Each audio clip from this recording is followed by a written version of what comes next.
Hey there, YouTube. I'm Yukitsu. This is the Yukitsu Times. Welcome to my channel. Welcome to a Tuesday talk show. So we're going to keep this one a little bit shorter because, well, for one thing, I don't really have as much that I want to talk about, but also because, again, my throat is not necessarily in the best of condition right now. So I did want to talk a little bit about just the Persona game.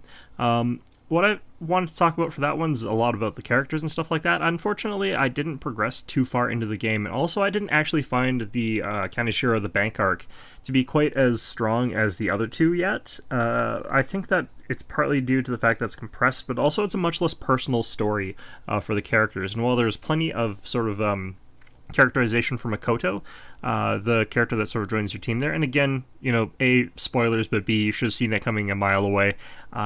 It ends up being a sort of story that didn't feel like the events happening it had as many personal stakes in it. And of course, yeah, all the characters really needed to succeed on that sort of level. But for Yusuke, the stakes were very personal in his arc, and everything sort of tied together much more cleanly. This one didn't tie the characters together and their situation quite as well, and I think that that's actually okay to a certain extent, but it did make it feel a little bit weaker there.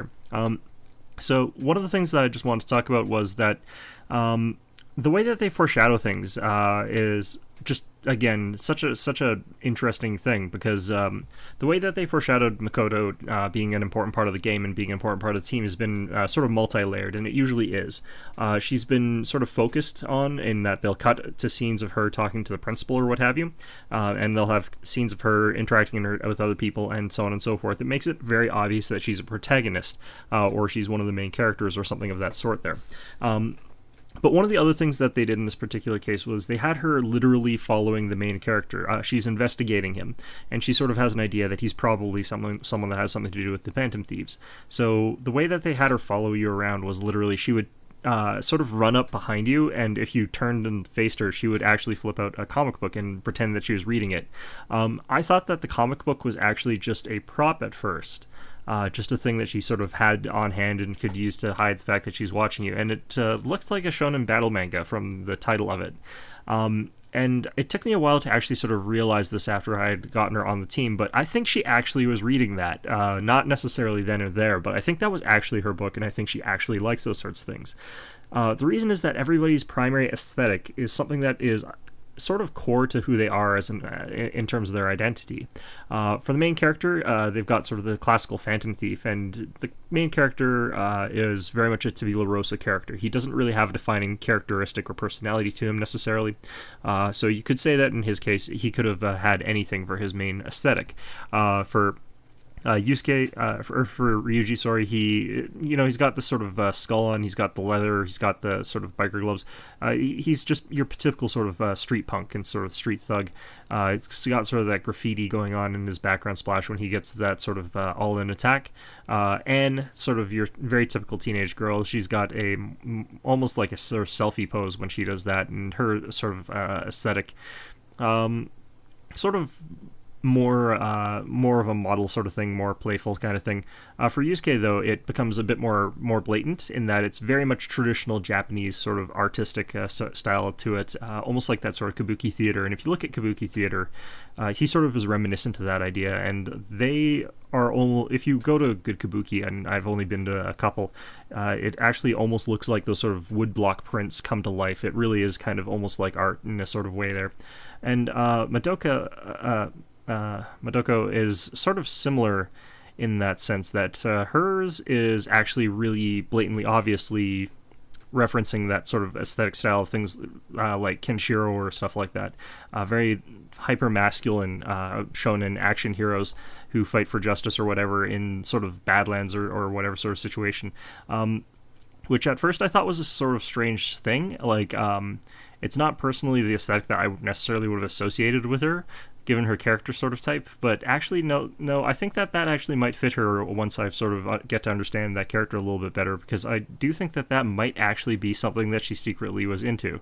So I think that that's sort of foreshadowing that might be the case there, and if that is true, then that's just really brilliant multi-layered foreshadowing, because it sort of distracted me. Like, I thought that was just a sort of throwaway gag, that there's just this book that she so obviously wouldn't be reading as the sort of distraction that she's hiding behind, that she sort of put her face behind while she's trying to follow you around and trying to spy on you.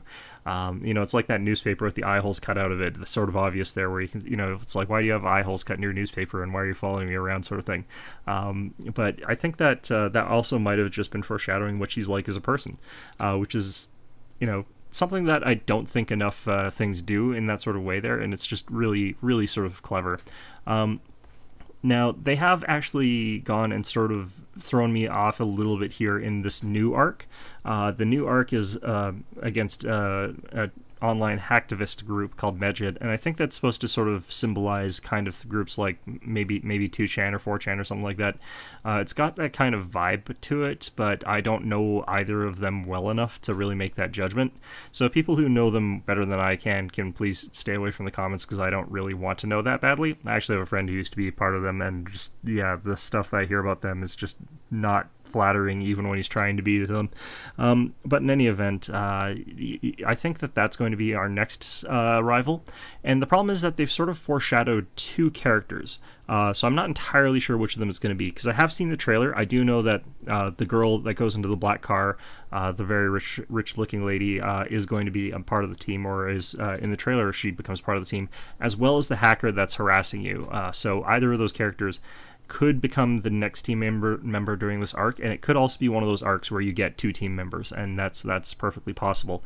That does happen in the Persona series. It's already happened in this game. In the first castle palace, you get both Ryuji and Morgana, so that is definitely possible. I think that this is going to be a sort of interesting arc for me. I'm hoping that it's a little bit more interesting than the last one, because I do have hopes that it will be, because I'm more driven by character than I am by just the basic plot of things. So the way things tie together with the characters for me is just something I find much more interesting. I don't think it's objectively better storytelling, but it is the sort of storytelling that I personally prefer. So this one, I feel, it's going to relate very highly back to the person who's trying to do this sort of online hacking thing. She seems to have some sort of personal stakes in them. She might be some sort of rival to them in sort of hacking terms or something like that. And also, it looks like this is going to tie in a little bit to Sojiro, who's your sort of guardian during this whole thing, since it has heavily alluded to certain things about him, as well as Sae, who's the detective who's sort of interrogating you throughout this entire process. Introducing a little bit more complexity to her as a character, because so far we've seen a few sides of her all at once, and it really does flesh out some of the other side characters as well when you hear more about her. But it's going to definitely be interesting getting through this game. I'm hoping that this chapter isn't going to be one of the last ones, because there is the possibility that I'm reading this game wrong and that the game does end after 6 months. I think that that's a possibility, that's the major misdirection sort of thing. And it's also possible as well that I'm playing it wrong and I will get a bad ending, so we'll have to see if that just happens. One of the other things I want to sort of think about was, I wonder if this game is going to really address some of the hypocrisy that the characters have. Some of it you'd have to really think deeply about to sort of come to any conclusion that there is a sort of hypocrisy in the game. So I don't necessarily think that's going to be intentional in many cases, but the Kaneshiro one actually does have a very striking resemblance between him and what the players do, in that he is basically using other people and extorting them for money. And there's an actual mechanic in the game where you can basically perform a hold-up. It's where you knock all your opponents over, and you can then demand money from them, or you can demand items from them.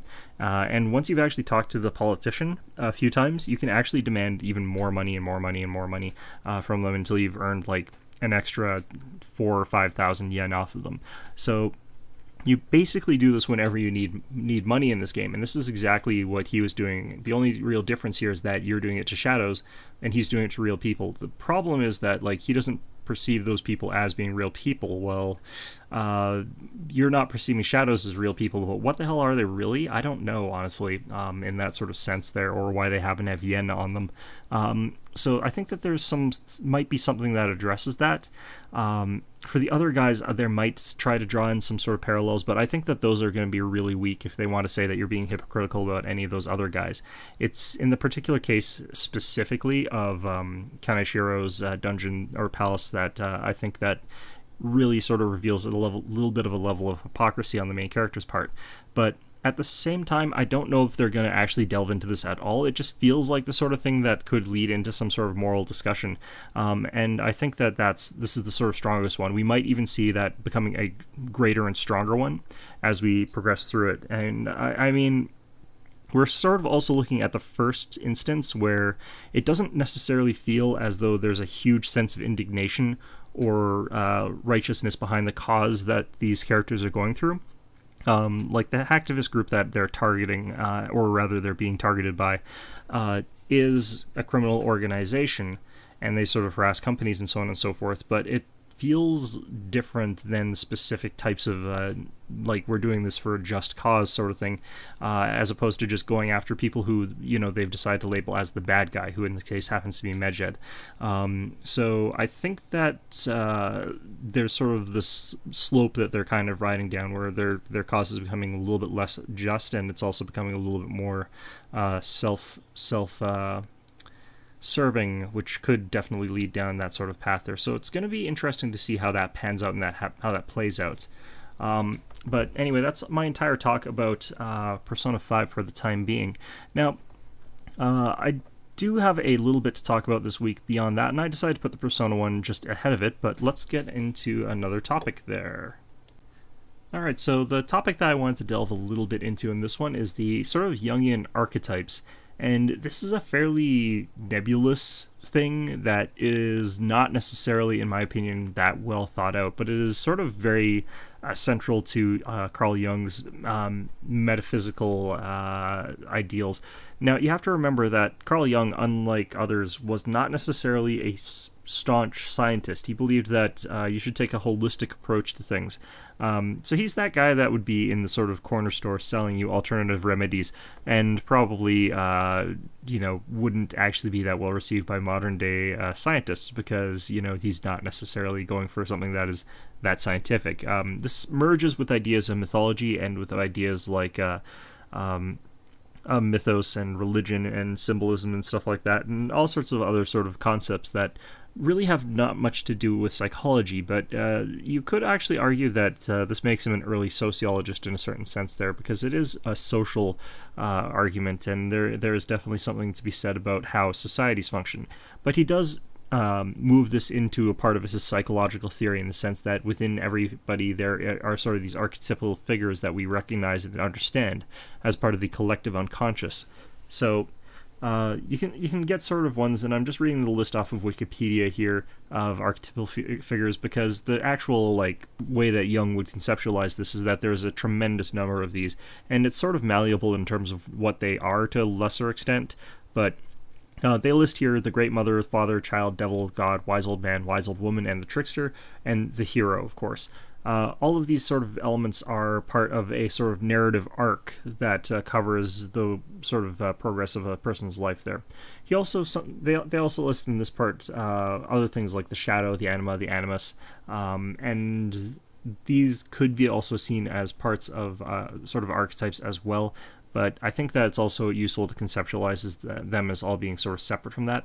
But in any event, you might notice that this is something that is similar to a concept that is used in Persona. The Persona series uses the tarot cards as their archetypes, rather than these Jungian archetypes, and I think that that's perfectly fine. The hero's journey, as described by the tarot cards, the tarot deck, and the tarot deck does actually describe the hero's journey to a lesser extent, or a lesser or greater extent, as described by, oh, god damn it, why can't I not remember this guy's name here? Let me just double check this. Joseph Campbell. I should actually remember that in any event. He's the guy who wrote A Hero with a Thousand Faces. And this sort of story is basically referred to as the monomyth. It's the idea that there is a singular story that resonates with all of humanity, in which the hero gets a call to adventure, leaves his home, goes out, conquers some sort of thing after achieving some sort of level of proficiency through some sort of adversity, blah, blah, blah, encountering various different people along the way that correspond to the archetypical figures. In particular, someone like a mentor figure is highly important in Joseph Campbell's works there. And then eventually, after he conquers that, he goes home. And that's sort of the hero's journey. And we actually see this hero's journey not just in the tarot deck, but also in the Persona series as a whole. Now, I do believe that Joseph Campbell was heavily inspired by the works of Carl Jung, but he was also, of course, heavily inspired, I think, by his own sort of works there. But in any event, let's get back a bit to archetypes here. Archetypes are a super weird thing and sort of an article of Jung's idea of people. Now, there is sort of an idea behind this that makes sense. There basically is the concept of tabula rasa, children who know nothing and are completely malleable. Carl Jung believed the exact opposite. He believed that people had within them a certain level of pre-programmed knowledge that all humans sort of come forward with. And this is a very early form of the nature versus nurture debate, with Carl Jung leaning a little bit on the side of nature, and everyone else, I think, leaning on the side of nurture. In particular, I think Freud was very much on the side of nurture. Today, we know that people actually have elements of both. There are some elements of human character that are genetically imprinted in us, in terms of how we act and how we behave and how we interact with other people, and we also know that some of that is learned. So if you get two people and put them into identical situations, or even have them raised identically, they're not going to be exactly the same. And we also know that identical twins are not exactly the same either, especially if those identical twins were raised in very different environments. If identical twins were raised apart, though, and raised in very similar environments, they'll actually have fairly similar traits and characteristics. So there's a lot to be said for both sides of the argument, and we've found out that, to a certain extent, everything that we do is largely influenced by both. So to a certain extent, we can ignore Carl Jung in the sort of extreme sense that we've got all of this stuff prepackaged in us, but I don't believe that he would have ever said that we don't learn things from our environment. That would also be quite foolish for us to assume as well, because he was ultimately from the Freudian school of thought, which believed that development was extremely important. So the archetypes, though, are sort of imprinted in us. They're sort of a part of our subconscious that has evolved with humanity. And this is, I think, Carl Jung trying to make this idea a little bit more scientific in this sort of sense there, rather than as mystical, where he's trying to rationalize something which is heavily mystical into something which is a little bit more rational and a little bit more scientifically based, even though it largely isn't. There's certain elements to it that we can sort of say might apply in a certain context, but I think he's sort of working backwards in a way that probably wasn't very helpful. He was sort of taking his theory and seeing how it could then be applied to humanity, as opposed to seeing the evidence and then using it to determine a theory. But it's difficult to say just how exactly he came up to the conclusions that he did. In any event, though, the general archetypes are supposed to be something that we have in our collective unconscious, in our subconscious mind, that we're able to sort of access through things like dreams and stuff like that. And it's supposed to be something that we can also access through deep meditation and stuff like that. And many of these archetypical figures are meant to either generally they're meant to be a guiding force through our life to achieve something, some sort of level of self-discovery and self-individuation and self-esteem, I guess, in a certain sense there. So you've got some of the more obvious figures, like the mentor figure, but even something like the trickster, generally speaking, in Jungian psychology, would be seen as a useful teacher to you in a certain context there. Although, generally speaking, they might also try to harm you if you address any of these incorrectly. And that's the same thing with the shadow, the anima, and the animus, which are sometimes lumped into the archetypal figures. So these things are sort of things that supposedly reside within everybody, and I think that this is one of the things that the Persona series as a whole just gets very, very much right. What's a little bit weird, though, is that they tend to shoehorn side characters in particular into a single type of archetype. If you assume that the tarot cards and the arcana are deliberately analogous to those archetypes, and I think that that's exactly what they've sort of done there, and that's how they've sort of conceptualized it.